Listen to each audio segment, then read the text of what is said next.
Okay, for the home audience, we're talking about the library worksheet that's due on the 6th of October. And people were pointing out that it said that you had to be assigned topics. So one of these three terms you could do, but you could also do whatever else you wanted if you had something you were dying to do. And so if you could do, if you need a term or want to have a term given to you, the three that I came up with were global inequality. So you could search global inequality. You could search nuclear family, or you could or you could research roll distance or roll distancing. Okay, now you're caught up to speed. Okay, let's go ahead and talk about our week's value and habit of mind and our reading.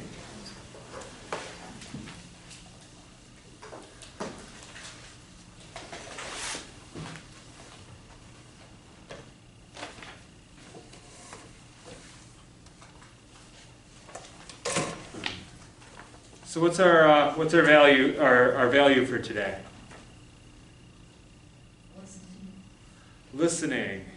And what do we mean by listening? Somebody want to just start by reading it aloud? The top part of there.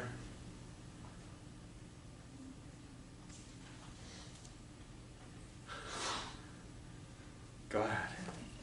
We believe seeking counsel and listening should lead to wise resolution and action, to engage all members of the community on important matters so leaders make good decisions. Okay, so let's pull out some operative words. How are we talking about listening? What does listening include? Or what is an outcome of it? One or the other. Listening should include action. Should include action. What else?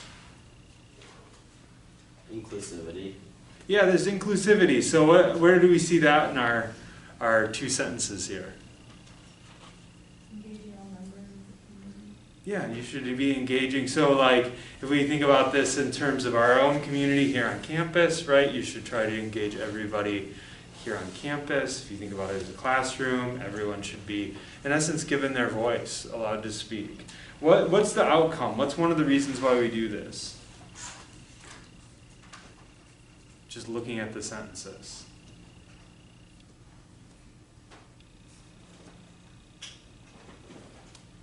For resolution and action. Yeah. So there's a description that goes along with the resolution and action. So leaders make good decisions. Yeah. So the idea is that by engaging all the people around us, right, in essence, we will come to wiser actions and resolutions. Another way to think of it is like alone, we're actually kind of stupid. Together, we can actually become somewhat smart, right? And so if you think of it that way, that's kind of like the center to the value of listening, right? Is that together, by listening to others, engaging with them, not being confrontational with them, right? We're likely to come to better solutions, wiser understandings of what we're going to do, right? What we should think and what we should do. Okay, make sense? Okay, what's our habit of mind?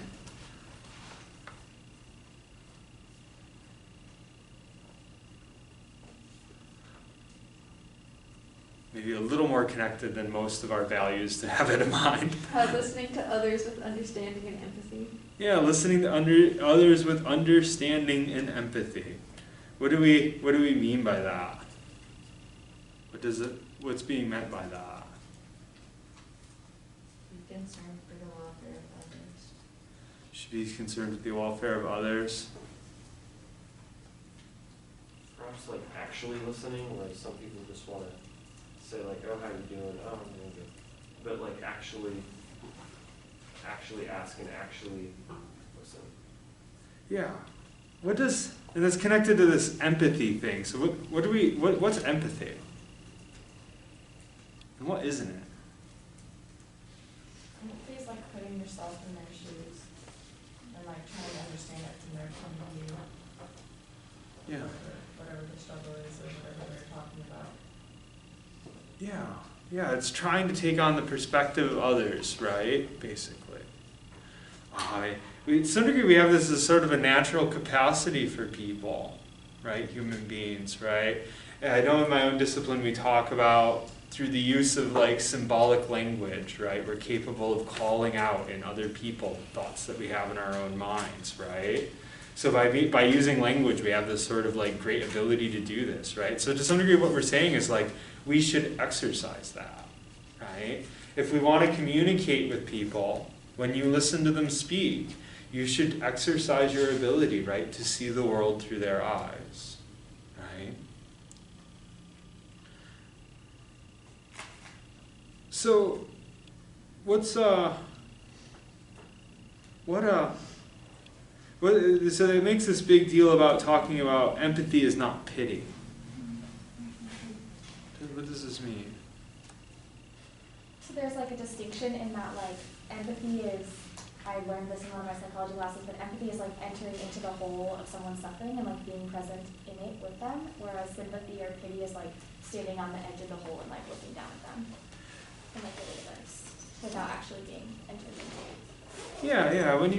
To some degree, when you pity people, you kind of look down on them, right? And that's kind of part of it. And then too, like, does empathy necessarily imply that the other person is having a problem? No, it's more just us exercising that faculty of understanding, which sometimes that's really essential when people are having struggles and difficulties, right? But it also can be exercised when people aren't, right? And then in that next paragraph, it talks about, like, and this is actually, like, we're really bad at this as a culture, aren't we? Being empathetic and listening to people when they speak. What do we do, like, especially if we feel strongly about something, what do we do usually? I think about this, like, we can think about it in the context of, like, everything that's happening in the next month, right? And how people speak to one another, right? And do people practice a lot of empathy in that? No, we don't. We often, rather than listening, like, we demonize people, right? And we're sort of trained to do that. And to some degree, like, if thinking about, like connecting that to our listening, right, is a value, right? Like, if listening to everybody in the community with empathy, putting ourselves in their shoes, and then collectively, like, becoming more intelligent, like, to some degree, like, we're trained to shut that down, right? We're trained to silence voices, particularly voices that are disparate to us, right? Which doesn't mean the same thing as, like, letting go of your opinions, right? But instead it's actually, like, finding a way of understanding where people are coming from, even when you disagree with them, right? Which is good practice in the classroom as well as in the world. I want to draw attention to a distinction I like in this self-assessment part. Yeah, maybe catch the second one, where it actually asks you to differentiate between other and an other.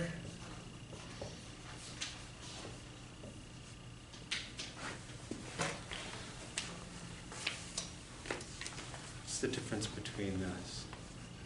Other and an other.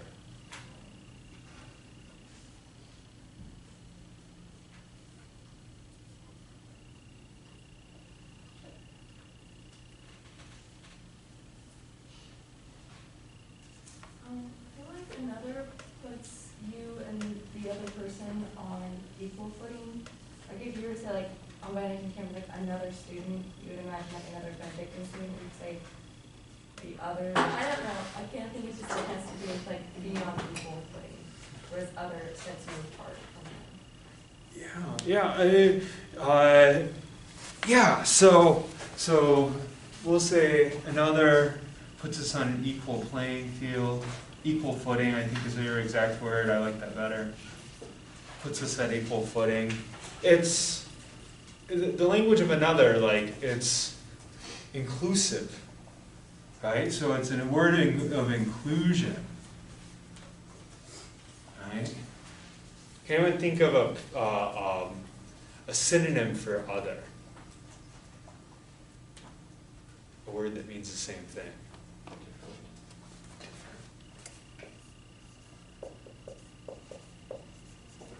Right. Other implies different, right? Common, like when people talk about other in a philosophical sense, they often talk about differentiation, the process of turning people into other, right? Viewing them as something foreign, strange, right? And essentially what we do is we understand ourselves in contrast to other.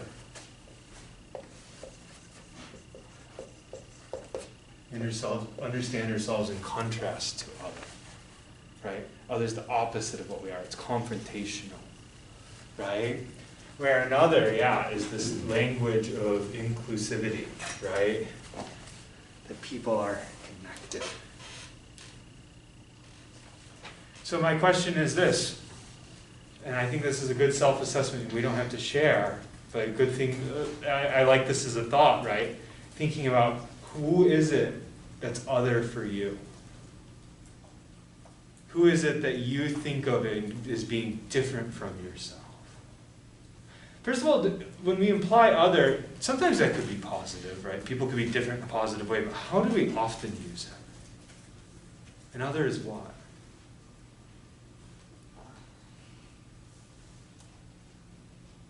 It's something negative, right? We often treat difference as bad.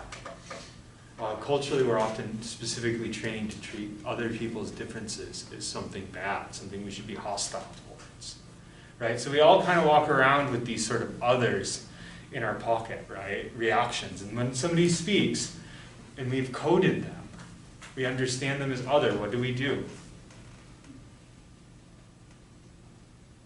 What do you think? If you're viewing somebody as an other and you hear them speak, how do you react with that?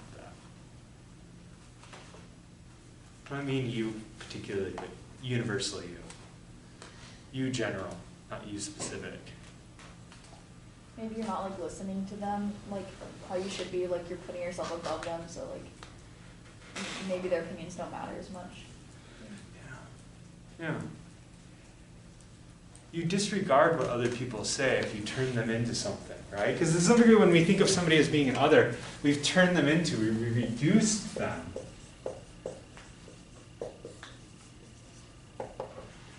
Into, right, basically what we would define them as, right? So into, this is how often we use this in language, we turn them into an image of something, right? Going back to like, you think about like, and I think politics, partially because we have such a binary political system in the United States, right, becomes a really good example of this, right? Whoever is on the other side of you politically, if you have strong political opinions, right, usually what are you going to do? You're going to render that person into another. Anything they say will automatically be invalidated, right? We won't think of them as being, you see that play out all the time, right? And so essentially that's us doing that process, right? Rather than looking at, right, listening with empathy, thinking about people as another, right? Make sense? Okay, cool. Let's talk about our reading. This is one of my favorite, I think this is my favorite reading so far this semester for this class. I think it's actually quite interesting. So let's dig in. What did people get out of this? What are some, and we could just take quotes from it that people noticed. If somebody wants to try to tackle the overarching meaning of this, we can do that too.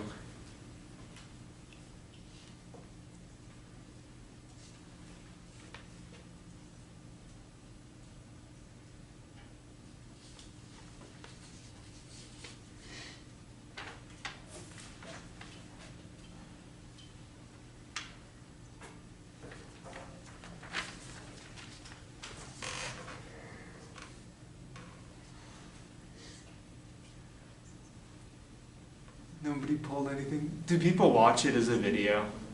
Yes. I think it was totally easier if you read it as a transcript, since he was speaking in, it was Italian, right? He was speaking in Italian anyways. I didn't know it was Italian or Latin. I have no ear for the difference between the two.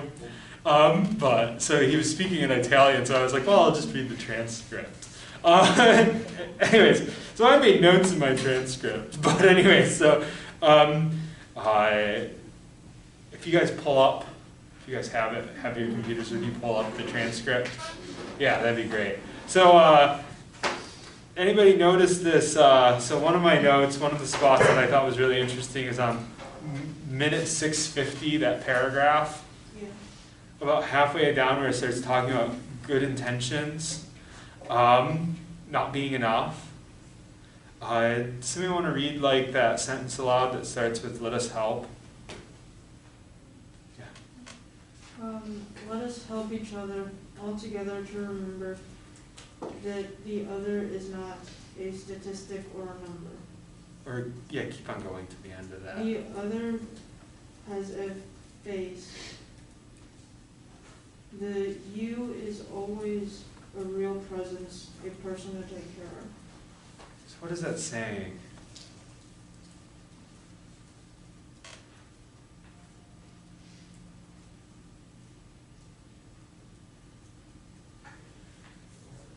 Interpret. There's actually, this is just sort of a weird aside, but when my graduate advisor had taken classes from a fairly famous thinker named Hannah Arendt, and Hannah Arendt, when she would teach classes, would just get up there and speak ad nauseum until she was done, even past the class time, sometimes an hour or two. It was a graduate level class, right? So you could get away with stuff like that. Anyways, so the students were complaining that they never had any discussion. So what she started doing is at the end of whenever she finished, she would just stand there and go, "Discuss." Nobody knew what to say because it was just anyways. Sometimes I feel like I accidentally channel Hannah Arendt when I'm like, interpret that, tell me what it is. What's being said? Get it right. Anyone want to interpret that? Anyways. Yeah, go ahead. No, basically it's this idea that when there's a group that we consider others, if we don't associate ourselves with it, then oftentimes rather than thinking of them as people, just like ourselves, we think of them in terms of a number or statistic, and so their problems are no longer really important because they're not people. Yeah. So he's commenting on that ability of ours to render people into something not person, right? And even to the sort of the point of the you, right? That if we think of it as and that is the forming, the other has a face. The you, right, is always a real presence. You can think about a face, right? And there's a famous philosopher by the name of Emmanuel Levinas who talks about when you look at somebody's face, right, you see and he likes to use the image of Moses when Moses comes down from the mountain, right, and has to wear a shroud because, are you guys familiar with this story? Has to wear the shroud because everyone's afraid because they see the face of God, right? And Emmanuel Levinas is in everyone's face you see the trace of God. Right? In other words, you see, people are, and for this would be his language, Levinas likes to talk about how, to some degree, people are infinite, right? You can't assume things about them. You don't understand them on the surface, right? And all you have to do is look at somebody's face, and you know that, right? Somebody is equal to you, so you can't fit them inside of yourself, right? You have to respect the infinity of the other, is the term. And I think you get a lot of the same language here, right, as an idea, right? So Pope Francis is here saying, right, that basically what we have to learn to do, which is very much so the same conclusion as Levinas, we have to, when we look at somebody, right, rather than render them into some sort of statistic or another number or group of people, right, we have to have that empathetic reaction to them. We have to be able to see the trace of God, the infinity of the other in their face, right? And you can think about okay, we'll keep on going. Any now that we've kind of got the ball rolling, any passages that people noticed or things that people? Do you guys want a moment to look over the transcript since you guys watched it? I'll give you guys just a few moments to do that. When somebody gets something that they noticed when they watched it, just holler out, we'll pause. This will be like a Quaker meeting. Have you ever been to a Quaker meeting? Where people, do you guys get the reference? No. With Quakers, they will the thing is they don't have a priest or preacher, so they just sit in a room, and they'll be thinking about. So sometimes they'll get passages or whatever, and they'll read them, and they'll just sit and think. And when somebody has something to say, they just stand up. They quietly say it, just loud enough, so not aggressively, just say it so everybody can hear it. And then they sit back down. It's actually really interesting. Sometimes it lasts for like 3 or 4 hours. People just be sitting there like basically meditating on something, and they'll be like, I think. So like let's try the energy of a Quaker meeting. Let's since we guys look through the transcript, try to channel when you watch the video, and when somebody has something. We'll even do it formally. Stand up and pronounce. Yeah. Wait, have you been to a Quaker meeting? What's that? Have you been to a Quaker meeting? I have, yeah. Okay. In Philadelphia, yeah. Curious.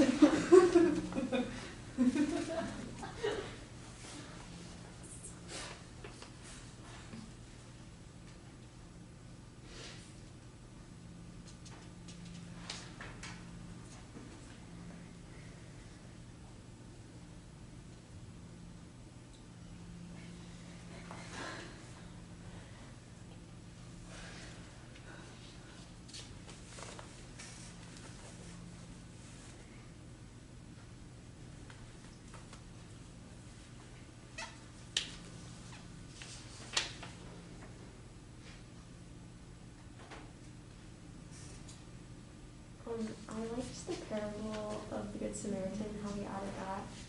And I think he was really trying to hit like humility and how we have to have humility if we want to have sympathy for people as well.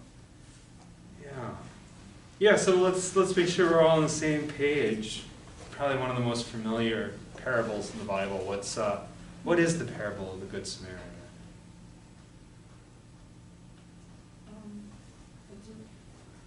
You want me to just like explain them? Yeah, go ahead. Okay. So it's basically about this person who was assaulted and robbed and left for dead on the side of the road. 3 people passed by him. I think it was like a priest. I think a lawyer, and a Samaritan. The priest and the lawyer passed by him on the other side of the road, not wanting to help him. And then